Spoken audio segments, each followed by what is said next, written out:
Para poder conocer del Eterno. Separamos un día a la semana para poder aprender. Hoy estamos en medio de las fiestas, en medio de las fiestas de las cabañas, las fiestas de Sukkot, las fiestas de los tabernáculos.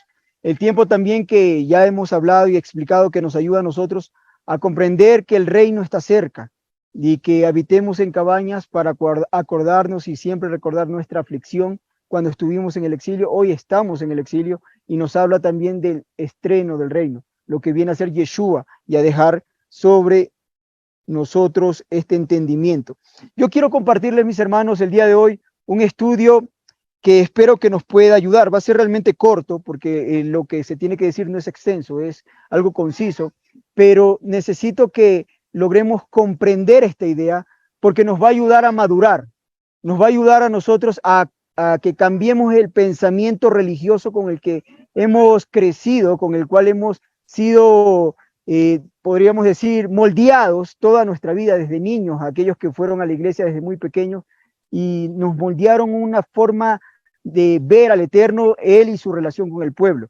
El día de hoy vamos a hablar acerca de la Cajal, lo que a veces llamamos Kehilá, congregación, asamblea, y el tema realmente es que la asamblea, la congregación, la Cajal no es una iglesia, no es la iglesia. Porque tenemos esa costumbre de que, bueno, llegamos a este camino, hemos venido a este camino y creemos que solamente con cambiar el nombre o el título a algo hebreo ya estamos bien. Por ejemplo, ya no es el Nuevo Testamento, voy a decir Brit Hadashah. No es correcto tampoco. Brit Hadashah es simplemente tomar lo mismo que hace el cristianismo, Nuevo Testamento, y llamarlo Brit Hadashah con un nombre hebreo. Son los escritos de los primeros discípulos. Cuando nosotros decimos Brit Hadashah, tenemos la idea de que sigue siendo Nuevo Testamento, Nuevo Pacto, y que todo lo que está ahí es inspirado por el Eterno, y no es así, son escritos que nos ayudan a nosotros. Escritos inspirados por el Eterno es lo que usted va a encontrar donde dice, así dijo Yahweh, o llamó Yahweh a Moshe y le dijo. Eso es palabra inspirada del Eterno. Los escritos de Pablo, las crónicas del Mesías escritos por Juan, Marcos, Lucas, son cosas que nos sirven a nosotros, son útiles, son verdad del Eterno, enseñanzas, pero no podemos decir es inspirado por el Eterno como tiene el cristianismo. Son los escritos de los primeros discípulos. Eso necesitamos entender para cambiar el pensamiento religioso que tenemos acerca de llegué a este camino y ahora solo le cambio el nombre. Llegué a este camino, ya no le voy a decir Jesús, pero le voy a decir Yeshua, un nombre hebreo, pero sigo pensando que es el mismo Eterno, sigo pensando que hay cielo, que hay infierno, que hay diablo. No he cambiado nada más que le cambié el nombre hebreo. Entonces, eso es la idea que queremos captar el día de hoy, de que no la Cajal, congregación, la Asamblea del Eterno, no es lo mismo que la iglesia, solo que le cambiamos el nombre a algo hebreo, para que suene hebreo. No, el concepto, la idea es completamente distinta, completamente distinta. Y vamos a ir viendo en estas diapositivas, me permiten compartir. Tenemos allí, mis hermanos, ustedes pueden ver en la pantalla. Estamos compartiendo la pantalla en este momento y la idea es, la iglesia no es la Cajal de Israel. Y tenemos ahí unas imágenes de iglesias y lo que la gente normalmente piensa. La iglesia, entendamos esto, es una entidad que por legalidad pertenece a Roma. Cuando hablamos de iglesia, legalmente le pertenece a Roma. En primer lugar, ¿por qué? Porque Roma la inventó. La idea, el concepto de esta entidad la inventó Roma. Cuando usted busca en la Biblia, usted no va a encontrar la palabra iglesia en su Biblia, sino es mucho después de que empieza a leer lo que se conoce como los escritos de los primeros discípulos. No lo va a encontrar en la Tanakh, no lo va a encontrar en los profetas.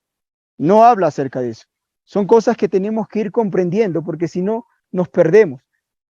esto es lo primero, hermanos, entendamos eso. Si alguien se identifica como iglesia o simplemente le cambia el nombre, es Quejilá, nuestra Quejilá, pero sigue siendo el mismo concepto religioso de la iglesia, un lugar donde yo digo, aquí está la casa del Eterno. Sigo pensando de la misma manera que Roma nos enseñó a nosotros a pensar de cómo es la relación del pueblo con el Eterno, con el Creador. No tiene nada que ver. Es una legalidad. Tenemos que salir de ello y empezar a pensar como el Eterno nos quiere a nosotros ver como pueblo. No podemos pensar que cumplo con el Eterno porque todos los sábados voy y 3, 4, 5, 6, 7 horas estoy congregado, reunido con los hermanos, ya cumplí el Shabbat. No, eso puede ser sabático, más bien.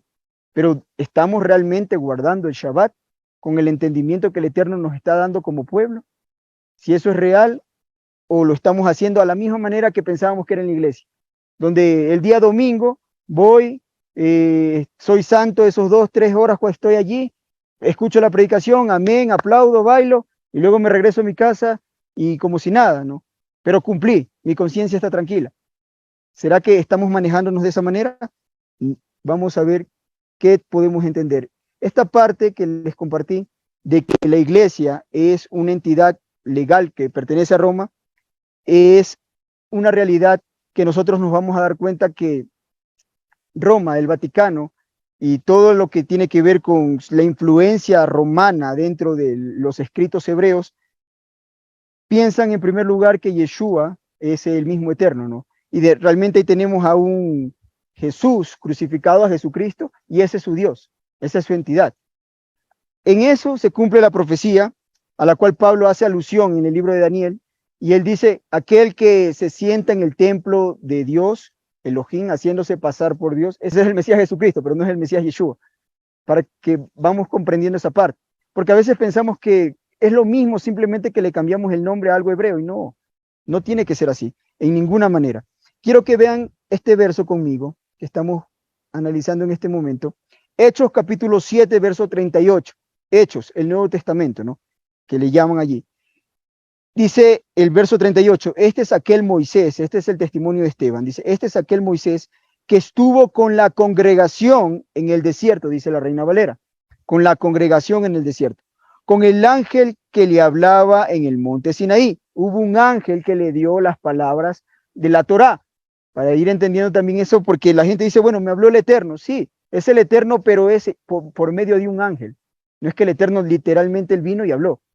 Puede que usted escuche, yo soy Yahweh, tu Elohim. Sí, pero es un ángel que está siendo enviado, como lo mencionó aquí y en varios pasajes de la Escritura, ¿no? Dice, con nuestros padres, y recibió palabras de vida que darnos, la cual nuestros padres no quisieron obedecer, sino que la desecharon y en sus corazones se volvieron a Egipto. Yo quiero que notemos y prestemos atención en las palabras que están subrayadas con rojo, que dice congregación. Es interesante que allí le pongan la palabra congregación. Si usted busca en el griego que tenemos, puede buscar en un interlineal y está más abajo, dice la palabra eclesía. Eclesía, que también es una forma de decir asamblea, es una forma de decir, tiene un origen de los que se reunieron fuera, no los que salieron fuera, pero es la palabra que aparece en todo lo que se conoce en el cristianismo como el Nuevo Testamento, que le traducen como iglesia. Eclesía. En eclesía es donde vemos nosotros que le llaman iglesia. ¿Y cuál es el problema aquí? ¿Cuál es el problema que estamos notando nosotros en este momento? Que no solo en este verso, sino en otros versos, cuando ellos desean separar a Israel de la iglesia, la misma palabra eclesía le traducen congregación, como en este caso. Este es el caso más claro y más puntual. Existen otros pasajes donde usted puede ver que Pablo está discutiendo con la asamblea, con los fariseos, y dice, se congregaron una asamblea de fariseos y saduceos y empezaron a discutir en el libro de Hechos, y dice la palabra eclesía en griego, pero también le traducen congregación o asamblea.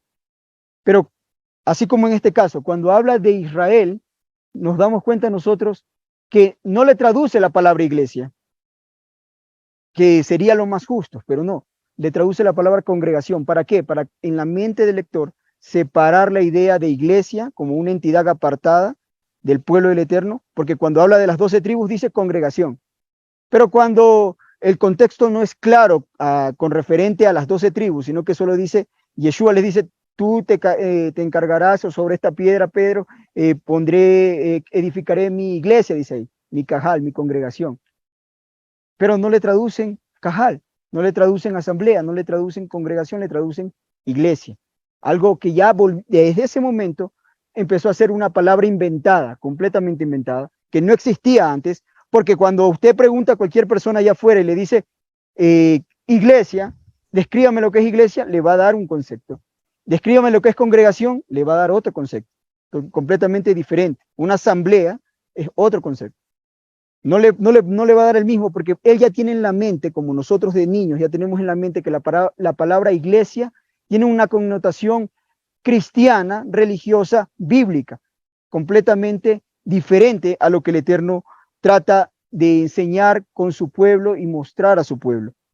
No podemos manejarnos de la misma manera. Yo quiero que veamos ahora algo, porque vamos a preguntar, bueno, ¿y nosotros qué estamos haciendo? Aquí tenemos unas imágenes de las diferentes congregaciones con las cuales nosotros nos hemos reunido. Le llamamos congregaciones, pero quiero que entendamos algo, ¿no? Nosotros decimos Kehilá, hablamos de Kehilá, pero es correcto, está bien, pero no es el concepto real de la Torá cuando habla de Kehilá. Ya vamos a explicar cuál es el concepto, la idea real de la Torá cuando habla de una congregación, una Kehilá. Los que vemos allí son puntos de estudio, puntos de reunión, lugares de estudio y aprendizaje, pero ese edificio donde nos estamos reuniendo todas las congregaciones no es realmente la Kehilá. No podemos decir tampoco que bíblicamente la Kehilá sea solamente el cuerpo del Mesías o hablando de todos los congregados. Sí, nos llevamos 5 personas allá, sí, bíblicamente se puede decir que es una Kehilá, pero el concepto real de lo que es una Kehilá es hermanos, cuerpo de Israel, viviendo juntos. No solo estando juntos un par de horas, sino habitando juntos. Esa es la idea que tenemos que ir cambiando, porque eso es lo que dice la Escritura. Y eso es lo que nosotros nos vamos a dar cuenta. Y ahí tenemos en las imágenes las diferentes congregaciones, ¿no? Que sí es correcto, nos reunimos, pero dejemos algo en claro, mis hermanos. Tenemos que dejar algo en claro. Estos son puntos de reunión, son lugares de estudio, y así es como los tenemos que ver. Nosotros no podemos ver esto como esa es la Kehilá, al mismo sentido de que esa es la iglesia. Repito una vez más, la Kehilá bíblica delante del Eterno es un lugar donde está el cuerpo del Mesías conviviendo juntos. Están ellos viviendo juntos, no solamente 5 horas, 6, 7 horas en un solo día específico, porque eso es lo que muestra la Escritura. Cuando la Escritura habla de congregación en todo el Tanat, se refiere al pueblo de Israel habitando en un espacio geográfico que es el que se le delimitó y se le entregó a Abraham y a su descendencia, donde se repartió las tribus, todo ese territorio inmenso, toda la nación o ese territorio era la congregación del Eterno, no era solo un espacio. Ciertamente sí hubo lugares de reunión en todas las tribus de Israel antes del exilio y después de que regresaron de Babilonia, porque se les instruyó a los levitas que les enseñaran la Torá, que ellos puedan aprender en lugares donde los levitas enseñaran, leyeran, instruyeran al pueblo los mandamientos del Eterno. Sí, es una verdad. Vemos también nosotros que en el libro de Apocalipsis, en el capítulo 2 y el capítulo 3, dice, escribe al ángel, y ahí dice la palabra eclesía, escribe al ángel de la iglesia. Sí, pero es la sinagoga. Sí, les digo una vez más, sí, es una congregación cuando nos reunimos. Estamos allí 4, 5, 6 horas, es una congregación, es una Kehilá. Sí, pero bíblicamente la Cajal es donde se conviven, donde están habitando juntos el pueblo que tiene pacto, bíblicamente. Sí, sí vamos entendiendo esta parte, porque si no comprendemos esto, vamos a pensar de manera muy religiosa. Miren que en el libro de Apocalipsis que cito, Yeshua habla y les escribe cartas, son palabras de Yeshua, son las cartas de él, a las 7 congregaciones, a las 7 Kehilat. En una parte sí le traduce sinagoga, cuando dice la sinagoga de Hasatán, pero porque en verdad habla de 8, no 7, habla de 8, la octava, la de Hasatán, la de los oponentes, pero les dice él, escribe al ángel y ahí le ponen eclesía, que es una congregación, era una sinagoga, era un lugar de reunión. Por contexto sabemos que era un lugar de reunión en el que habitaba. pero por todo el contexto bíblico, por todo lo que usted lee la Biblia y puede sacar una idea, una definición de lo que es Cajal, es un lugar donde convive el pueblo de Israel. ¿Por qué? ¿Por qué es importante esto, hermanos? Este realmente es el núcleo de la enseñanza. Usted aprenda esto, porque si no captamos esto, simplemente cambiamos el nombre hebreo, pero seguimos con el mismo pensamiento de la iglesia. ¿Qué es iglesia? Es iglesia. Y no, ya no es iglesia, ahora es Quejilá, pero sigue siendo el mismo pensamiento religioso donde yo voy y asisto. Les repito, hermanos, ese lugar donde ustedes vieron las imágenes, donde todas las congregaciones nos reunimos, es un lugar de estudio, de estudio. Estamos estudiando, estamos aprendiendo. No se lo puede llevar ni al nivel de decir como el templo, vamos al templo de Yahweh, no. Ni se lo puede tampoco decir, aquí es la congregación, la Cajal, la Quejilá, tampoco. Tampoco es así. Tenemos que ir aprendiendo. Sí es una congregación, por supuesto que sí, pero bíblicamente tiene otra definición más amplia, más estricta para el pueblo, porque ese es el entendimiento que se tiene que captar. De otra manera vamos a estar equivocados y vamos a vivir de una manera muy religiosa. Todas estas cosas son importantes que nosotros logremos comprender, logremos entender, porque de otra manera nos vamos a quedar, hermanos, vamos a perder. Aquí tenemos, miren, una imagen, la Cajal, que es una definición que hemos puesto por todo lo que vemos en la Escritura.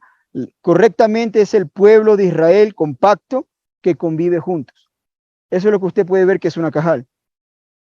Aquí tenemos una imagen, que es el proyecto de lo que se quiere hacer, ¿no? Sea en una parte de una ciudadela, los primeros años, y luego cuando estemos viviendo refugiados, ahora sí, por la gran tribulación, sea en tiendas de campañas o sea en casas de cemento, eso es una Cajal, porque vivimos juntos. Esa es la idea, eso es lo que el Eterno nos llama a nosotros a entender, porque de otra manera les digo, mis hermanos, de verdad, usted va a creer que no, aquí yo aplaudo en mi iglesia, en mi Cajal, en mi congregación, alabo, pero sigo en mi casa tranquilo porque realmente Él me va a cuidar, porque yo soy su hijo, soy su hija, y no me va a dejar que me pase nada. Cuando el mundo alrededor en la ciudad que está completamente desabastecido de alimentos, está completamente perdido de lo que es lo bueno y lo malo, y metiendo y matando y poniendo a la gente lo que sea en sus cuerpos, pero religiosamente, como piensa el cristianismo, pues va a decir, no, yo aquí él me ha de salvar, y no es así. Este es el mensaje para el pueblo, para ustedes en el último tiempo. Si ustedes no salen de ese formato, y les hablo también no solo a los que están presentes, sino a los hermanos que nos estén escuchando, no salen de ese formato de pensar que cumplimos con el Eterno en este tiempo, estamos cumpliendo con el Eterno porque pensamos que ya contratamos un local y allí vamos a quedarnos toda la vida, es un error. En este tiempo no se puede pensar así. Este tiempo es para salvar la vida del pueblo, para salvaguardar la salud de los hijos de Israel. Gente entendida, gente con conocimiento, gente con una verdadera entrega al Eterno, que pueda ver esto de una manera real. Por ejemplo, los sellos del Apocalipsis, lo que ya hemos estudiado, lo que ya se ha dado charlas con respecto a esto, no vamos a poder nosotros enfrentar completamente todo esto si seguimos pensando como iglesias. No lo vamos a poder evitar. Miren que todavía faltan los sellos del caballo negro, que está hablando de un desequilibrio económico, el reseteo mundial económico, está hablando del caballo pálido, de que está hablando de que va a haber otra pandemia, mucho más fuerte que la anterior. Vemos la persecución en el quinto sello, en el cuarto sello vemos una guerra nuclear, y el Eterno dijo, solo en congregación se van a salvar. Por eso el mensaje que Yeshua escribió en Apocalipsis es a las congregaciones, como pueblo. Individualmente, decir yo tengo mi casa aquí y cada cual dispersado, no va a haber salvación. Solo como pueblo podemos salvarnos. Solo como nación, que se cuidan entre ellos. Y cada cual, como dijo Yeshua y como dijo Pablo, somos parte de un mismo cuerpo, un mismo miembro, y entre todos nos servimos entre todos y nos protegemos y nos cuidamos entre todos. De otra manera, vamos a perecer, y es la verdad. Las trompetas, que estamos viendo también en la imagen, para el 2035 ya no estaremos solamente en casas, tenemos que subir, porque van a haber eventos que realmente el mundo no lo va a comprender ni lo va a discernir como se están cumpliendo las profecías de Apocalipsis. No, el mundo no lo va a ver de esa manera. Nosotros somos quienes pueden identificar todas estas cosas. Ellos verán simplemente que la vida está pasando, pero son ustedes, los hijos de Israel, quienes pueden entender todo esto. ¿Por qué? Porque el libro de Apocalipsis fue escrito para los hijos de Israel, para la restauración del pueblo del Eterno al final de los tiempos. Tiene que restaurarse el pueblo para poder entregar el reino a un pueblo. Si no hay pueblo, no se les entrega un reino. Y si no hay pueblo, ya sea porque no se reunieron, ya sea porque murieron, se extinguieron, no hay reino. Lo que estamos hablando en este momento, tratando de buscar ser un ejemplo también para los hermanos que se encuentran en las diferentes naciones de Latinoamérica, es, hermanos, cumplir el Apocalipsis. Si nadie se salva, no hay reino.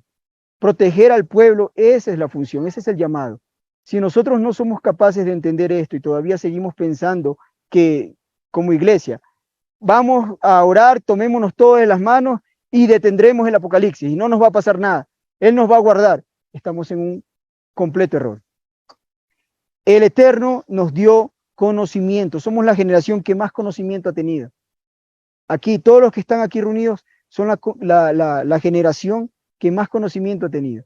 ¿Y saben qué significa eso? ¿Saben cómo el Eterno les va a cobrar a ustedes que les va a dar más conocimiento y que les ha dado más conocimiento que todos los personajes que usted ve en la Biblia?